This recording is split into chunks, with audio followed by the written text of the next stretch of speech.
다니엘 6장 10절로부터 15절 말씀을 중심으로 해서 기도의 목숨을 건 사람이라는 제목으로 같이 은혜를 나누고자 합니다. 오늘 제목에는 부제를 하나 달았습니다. 그 부제는 예배의 목숨을 건 사람입니다. 기도와 예배가 떨어질 수가 없기 때문에 기도의 목숨을 건 사람, 예배의 목숨을 건 사람이라는 제목으로 같이 은혜를 나누었으면 합니다. 구약 성경 욥기서 1장에 보면은 하나님이 어느 날 이 천상에서 회의를 하는데 그때 사탄도 그곳에 있었습니다. 자, 하나님께서 사탄에게 이런 말씀을 하십니다. 네가 나의 종 요셉을 유의하여 보았느냐? 이렇게 사탄에게 말하면서 하나님께서 욥을 엄청 지켜 세워서 말을 합니다. 욥이야말로 온전하고 정직하고 하나님을 경외하며 악에서 떠난 자다. 그러니까 이것은 세상에 둘도 없는 귀하고 귀한 믿음의 사람이다 라고 욥을 칭찬하신 것입니다. 그러자 사탄은 콧방귀를 힝 띄면서 사람이 어떻게 까닭없이 하나님을 경외할 수가 있겠습니까? 욥이 그렇게 믿음이 좋은 것은 그가 정말 훌륭한 믿음이 있어서가 아니라 하나님이 축복해 주시고 잘 해 주시니까 그런 것이라고 비아냥거립니다. 그러면서 사탄은 말합니다. 만약 하나님께서 지금이라도 손을 펴서 그의 모든 소유를 치신다고 한다면 틀림없이 욥은 하나님을 욕할 것입니다. 자신만만하게 이야기를 합니다. 그러자 하나님께서는 이에 질세라. 그러면 그 몸에는 손을 대지 말고 그의 모든 소유물을 내 손에 맡긴다 말씀하셨습니다. 이것은 사탄에게 그래, 그럼 네가 하고 싶은 대로 다 해봐. 근데 욥의 생명은 건드리면 안 돼. 그런 말입니다. 이 사탄에게 전권을 부여한 겁니다. 이렇게 해서 사탄은 욥에게 긴 시험에 빠뜨립니다. 자, 여러분, 그 사람의 됨됨이라든가 혹은 그 사람이 어떤 믿음의 사람인가 하는 것은 어떻게 할 수가 있습니까? 사람들은 이 일이 잘 되고 평안할 때는요, 그 마음조차도 아주 순합니다. 행동도 말도 모든 것에 잘 참고 또 잘 이해합니다. 누가 무슨 말해도 아이 뭘 그래 하고서는 참고 이해한다라는 거예요. 정말 누구보다도 멋지고 좋은 사람 될 수 있습니다. 아주 훌륭한 신앙인의 모습을 가질 수가 있습니다. 하지만 그 사람이 어려움을 당하면 문제는 달라지는 것입니다. 욥처럼 모든 것을 한순간에 다 잃어버린다고 한다면 완전히 달라지는 거지요. 내 삶이 한순간에 다 무너지고 내가 그동안 그렇게 쌓았던 그 모든 것들이 실패로 돌아가고 내 곁에 있던 사람들조차도 다 떠나가 버리고 또 앞으로 어떻게 될 것인지 아무것도 모르는 아무런 희망도 보이지 않는 상황이라면 그 사람이 지금까지 무엇을 추구하며 살았는가 하는 것을 그대로 보여주게 됩니다. 이것을 너무나도 잘 아는 사탄이기 때문에 욥이 믿음이 좋은 것은 하나님이 그만큼 욥에게 잘해 주셨다라는 거죠. 축복해 주셨기 때문입니다. 그렇기 때문에 만약 그 축복했던 것을 다 거두어 가신다고 한다면 비로소 욥의 참모습을 보게 될 것입니다 라고 말하는 것입니다. 우리는 어떨까요? 우리들의 믿음은 어떨까요? 하나님이 잘 해주셔서 여러분들이, 하나님이 축복해 주셔서 여러분들의 믿음이 좋은 것입니까? 아니면 만약 한순간 하나님이 내 모든 것을 다 가져가신다고 한다면 여러분의 믿음의 모습이 어떨까요? 자, 욥은 어떻습니까? 사탄의 주장대로 욥의 모든 것을 다 거두어갔습니다. 욥을 감싸고 있던 그 모든 껍데기들을 다 벗겨냈습니다. 하루아침에 욥의 10자녀가 다 비명 행사했습니다. 그 욥의 많던 재산들도 다 사라졌습니다. 최후에는 그의 건강마저도 잃었습니다. 이런 상황에서 욥은 어떻게 했습니까? 욥기서 1장 21절에서 욥은 주신 이도 하나님이시고 거두신 이도 하나님이시니 하나님의 이름이 찬송 받으실지니이다 라고 고백을 합니다. 건강을 잃고 나서도 욥은 2장 10절에서 우리가 하나님께 복을 받았은 즉 화도 받지 않겠느냐 하면서 입술로 범죄치 아니했다라고 기록하고 있습니다. 우리는 어떻습니까? 오늘을 사는 우리들이랑 옛날 살던 욥이랑 물론 삶의 환경은 달라졌을지 모릅니다. 하지만 신앙이라고 하는 그 자체는 달라진 것이 없습니다. 오늘 만약 내가 욥과 같은 상황이라면 어떻게 했습니까? 얼마나 견딜 수 있겠습니까? 우리들도 욥처럼 입술로 범죄치 않을 자신이 있습니까? 아닌 우리는 이렇게는 안 해도요. 누가 내 작은 자존심을 조금만 건드려도 팔짝합니다. 스스로 누군가 날 건드리지만 않으면 난 좋은 신앙인이라고 우리는 말합니다. 여러분, 지금 우리들이 누굽니까? 믿음의 사람입니다. 그렇다면 우리가 어떤 믿음의 사람이란 것을 언제 알 수 있습니까? 이것은 평상시에는 모른다라는 거죠. 어떤 사건, 어떤 사고를 겪어봐야지만이 비로소 그 사람이 어떤 믿음을 가지고 있었는가 하는 것이 드러나게 된다라는 겁니다. 이제까지 이 사람이 정말 사람만 보고 신앙생활 했는지 물질 보고 신앙생활 했는지를 알 수가 있습니다. 정말 사람이나 물질이나 다른 그 어떤 것 보지 아니하고 날 구원하신 하나님만 믿고 바라보고 의지하고 신앙생활 했는지 알 수가 있습니다. 내 신앙의 이유가 무엇인지를 알 수가 있게 된다라는 그 말씀입니다. 그래서 오늘 내 신앙의 현주소를 우리는 다시 한번 확인하고자 하는 것입니다. 오늘 본문 속의 말씀은 바벨론 임금 다리오가 다스리던 때의 다니엘의 이야기입니다. 당시 바벨론이란 나라는 워낙 큰 대제국이었기 때문에 120명의 고관들이 나라를 다스렸습니다. 그러니까 120개 지방이 있었다라는 거죠. 그 위에 총리를 3씩을 두었습니다. 워낙 나라가 크기 때문에 총리가 3씩. 그런데 다니엘이 그 중에 하나였습니다. 이런 다니엘은 마음이 민첩해서 총리들과 고관들 위에 뛰어났다라고 성경은 기록하고 있습니다.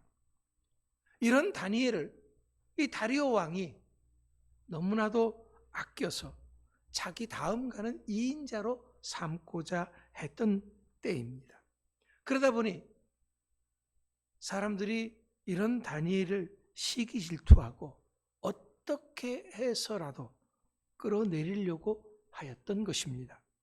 왜냐하면 다니엘이 누굽니까? 다니엘은 히브리 포로 출신입니다. 그것도 넷입니다. 그런데 그런 출신의 사람이 총리 중에 총리, 왕의 다음 가는 2인자가 된다고 하는 거, 이거 눈뜨고는 볼 수 없었던 겁니다. 그래서 이들은 어떻게 하든지 이 다니엘을 끌어내리려고 했던 겁니다. 하지만 이들은 다니엘에게서 세상적인 그 어떤 흠도 찾을 수가 없었습니다. 그래서 궁리하던 끝에 찾은 것이 무엇이었느냐? 다니엘의 신앙이었습니다. 왜냐하면 다니엘은 하나님을 경외하는 사람이었는데 매일같이 기도를 했던 사람입니다. 이제 이들은 이것을 빌미로 해서 30일 동안 누구든지 왕 외에 어떤 신이나 사람에게든지 무엇을 구하면, 기도하면은 그 사람은 사자굴에 던져 넣자라고 하는 법령을 만들었던 것입니다. 하지만 다니엘은 이러한 사실을 알고도 평소에 하던 것처럼 기도했고 그 기도를 멈추지 않았습니다. 결국 다니엘은 고발당하게 되고 왕이 세운 그 법령에 의해서 사자굴에 던져지게 됩니다. 자, 다니엘에게서 일생일대의 위기가 찾아온 것입니다. 그렇습니다. 우리들도 사는 동안에 내 신앙을 뿌리채 흔드는, 송두리째 흔드는 그러한 위기가 올 때가 있습니다. 그렇다면 다니엘이 이 위기를 어떻게 이겨냈는지를 보면서 우리의 신앙을 새롭게 할 수 있는 계기로 만들고자 하는 것입니다. 자, 먼저 다니엘은 본문 10절 말씀에 보듯이 이 모든 사실들을 다 알고 있었다라고 말하고 있습니다. 분명히 다니엘은 사람들이 자기를 잡기 위해서 법령을 만들었다는 거 알고 있습니다. 마음이 민첩했다는 표현과 왕에게 손해가 없도록 일을 한 것은 믿음의 사람으로서 마땅한 일입니다. 이것이 시기받을, 질투받을 일은 아닙니다. 하지만 다니엘을 넘어뜨리려고 하는 그 사람들에게는 이런 거 신경 쓰지 않습니다. 어떻게 해서라도 넘어뜨리고 쓰러뜨리려고 하는 그것에만 신경을 쓰는 것입니다. 그래서 이들은 믿음으로 사는 다니엘을 넘어뜨리기 위해서 계획을 세웠다는 것입니다. 그게 바로 함정을 파놓는 것입니다. 하지만 다니엘은 그렇게 미련한 사람이 아니고 눈치 없는 사람이 아니기 때문에 다 알았다라는 거죠. 자, 문제는 이런 위기 앞에서 내가 어떻게 할 것이냐라는 겁니다. 내가 무엇을 할 것이냐라는 거죠.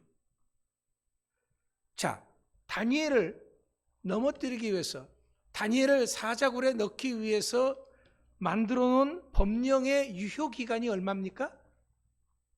30일이에요. 한 달이에요. 한 달. 자, 이 기간만 어떻게 해서라도 잘 참고 버티면은 이제 넘어갈 수가 있는 거죠. 아무런 어려움 당하지 않고 자신의 지위와 생명을 그대로 유지할 수가 있습니다. 그런데 다니엘은 분명히 이런 모든 사실을 알고도 단 한순간도 망설임이 없었습니다. 기도하는 것을 결코 주저하지 않았습니다. 어려울 때, 힘들 때만 하나님을 찾고 기도하고 매달리는 그런 다니엘이 아니었기 때문에 그렇습니다. 이럴 때 사람들은 쉽게 말할 수 있습니다. 꼭 그렇게까지 해야 되는 거야? 무엇 때문에 기도에, 예배에 목숨을 거는 거야? 딱 한 달인데 그 기간 동안 잠깐 기도 쉰다고, 예배 쉰다고 신앙이 변하는 것도 아닐 텐데 왜 그래? 우상 숭배하는 것도 아니잖아. 단지 잠깐 멈추는 것뿐인데 너무 편협한 신앙인 아니야? 너무 융통성이 없는 신앙인 아니야? 말할 수 있습니다. 아니, 사람들은 이렇게 말합니다. 하지만 문제는 다니엘에게 있어서 단순히 기도하느냐 안 하느냐 하는 문제가 아닙니다. 내 삶에 있어서 무엇이 더 소중히 여기고 있느냐 하는 문제입니다. 정말 내가 목숨처럼 귀중하게 여기고 있는 것이 무엇이냐 하는 것을 얘기하는 것입니다. 여러분, 분명히 우리가 알아야 할 것이 있습니다. 신앙은요, 한 번 양보하면, 한 번 타협하면 결국에는 무너진다라는 거예요. 처음에는 별거 아니에요. 바늘구멍처럼 아주 작은 겁니다. 하지만 큰 댐도요, 작은 쥐구멍에서 무너지는 겁니다. 별거 아닌 것 같은데 그것이 시간이 가다 보면 점점 커져서 돌이킬 수 없는 상황이 되어진다라는 거죠. 그렇기 때문에 우리가 믿음으로 평소처럼 신앙 생활하는 것, 기도하는 것, 예배하는 것, 이것이 승리하는 지름길인 줄 믿으시기 바랍니다. 사탄은 언제든지 우리의 신앙 생활에 도전을 할 것입니다. 야, 너 그렇게 신앙 생활한다고 누가 알아주냐? 예수 믿는데 왜 너만 유독 그렇게 유별나게 믿냐? 비난을 합니다. 기도한다고 뭐 달라져? 하루에 3번씩 뭐 그렇게 열심히 기도해? 야, 기도 그렇게 안 해도 돼. 기도의 무용성을 주장을 합니다. 하지만 진정한 신앙인의 모습이 어떠해야 하는 것은 다니엘을 통해서 하나님께서 우리에게 말씀하시는 것입니다. 다니엘은 분명 기도하면 죽을 것 알았습니다. 알았음에도 불구하고 미련하게 무식하게 기도했습니다. 그것을 조금도 주저하지 않았습니다. 오히려 성경 말씀 그대로 감사하며 기도했다 그랬습니다. 그렇습니다. 감사는요, 그러므로의 감사도 있고 그렇지 아니할지라도의 감사도 있고 그래서의 감사도 있습니다. 다니엘은 지금까지 이렇게 나를 살게 하신 하나님께 감사했습니다. 지금까지 나를 지켜주시고 은혜 베풀어 주신 그 구원의 하나님께 감사했습니다. 이렇게 감사에 충분한 이유가 있어서 그는 감사했습니다. 하지만 아무리 그렇다고 할지라도 하나님, 사자굴에 들어가게 해주시니 감사합니다. 하나님, 나 죽게 해주시니 감사합니다. 이런 기도는 쉬운 기도가 아니지 않습니까? 그렇습니다. 우리도 이 죄악 많은 세상에서 하나님의 사람답게 사는 것이 얼마나 어렵다고 하는 것 다 알고 있습니다. 그렇기 때문에 기도에 목숨을 건다는 것은 다른 것이 아닙니다. 내 삶의 모든 것을 하나님이 하십니다. 세상의 모든 것이 다 없어진다고 할지라도, 사라진다고 할지라도 하나님만은 영원하십니다. 내가 평소에 가장 소중하게 생각하는 것은 하나님과의 관계입니다. 그래서 목숨을 걸고 다니엘은 기도했던 것입니다. 다니엘은 기도를 통해서 하나님과의 관계를 이어가는 것을 지위나 재산이나 생명보다도 더 소중하게 생각했던 것입니다. 총리직을 잃는다고 할지라도 기도하는 것은 이룰 수가 없습니다. 생명을 잃어도 하나님과의 관계를 포기할 수는 없다고 생각했던 것입니다. 여러분, 사람은요, 누구나 할 것 없이 그 육체의 생명을 소중하게 생각합니다.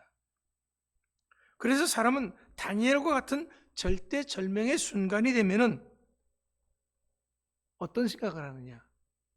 일단 살고 봐야 한다 생각을 하는 겁니다. 목숨을 잃으면 다 소용이 없기 때문에 일단은 이 상황을 피하고 봐야 된다. 소나비가 쏟아지면은 일단은 피하고 봐야 된다 생각을 하는 것입니다. 다윗 때도 그랬습니다. 다윗을 죽이려고 하는 사람들이 많으니까 다윗을 나돌아다니지 말고 일단은 숨어야 된다. 일단은 네가 살고 봐야지 왕이고 뭐고 할 것이지 다음을 기약할 수가 있지 네가 죽으면은 다음이라는 것은 없는 것이야. 그러니까 큰 소리 치지 말고 일단 숨어. 일단 피해.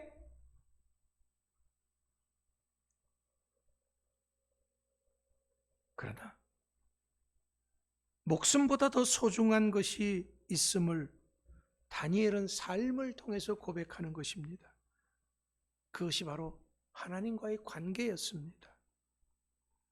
하나님과의 관계는 성도가 낯선 땅, 곧 세상의 한복판에서 살아간다고 할지라도 결코 놓아서는 안 되는 생명의 끈인 것입니다. 하나님과의 관계를 이어주는 바로 그 끈이 기도였던 것입니다. 그렇기 때문에 기도는 적대적인 환경을 살아갈 때 우리에게 꼭 필요한 힘이 되는 것입니다.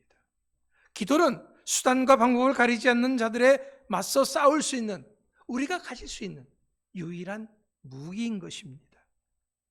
기도는 불신의 땅에 하나님의 나라를 심을 수 있는 가장 확실한 방편입니다. 기도는 이 세상에서도 하나님의 위로와 평강을 누릴 수 있는 유일한 통로가 되는 것입니다. 그렇기 때문에 다니엘은 자신의 목숨보다도 기도를 선택했던 것입니다. 이것은 다니엘이 지금까지 무엇을 추구하며 살았던 사람인가 하는 그것을 분명하게 보여주는 것입니다. 그가 무엇을 소중하게 생각하며 살아왔는가 하는 것을 그대로 보여주는 것입니다. 그렇다면 오늘 우리는 어떻습니까? 나에게 있어서 기도는 무엇입니까? 오늘을 살아가는 나에게 있어서 예배는 무엇입니까?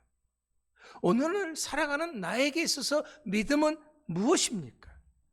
나는 지금까지 무엇을 가장 소중하게 생각하며 무엇에 목숨을 걸고 살아왔습니까? 또 앞으로 어떻게 살아갈 것입니까? 이제 다니엘처럼 기도에, 예배에 목숨을 거는 우리가 됩시다. 이것이 바로 하나님과의 관계에 목숨을 건다는 것입니다. 이렇게 함으로 욥과 같이 사탄도 부러워하는 담대한 믿음의 사람으로서 우뚝 설 수 있는 여러분들 되시기 바랍니다. 왜냐하면 우린 부활의 주 예수 그리스도를 믿는 사람들이기 때문입니다. 그렇기 때문에 이제는 누가 뭐라고 할지라도 하나님과의 관계의 끈인 기도하는 것을 쉬는 죄를 범하지 않는 우리가 될 수 있기를 바랍니다. 우린 영원한 기도의 사람들이기 때문에 그렇습니다. 기도하겠습니다.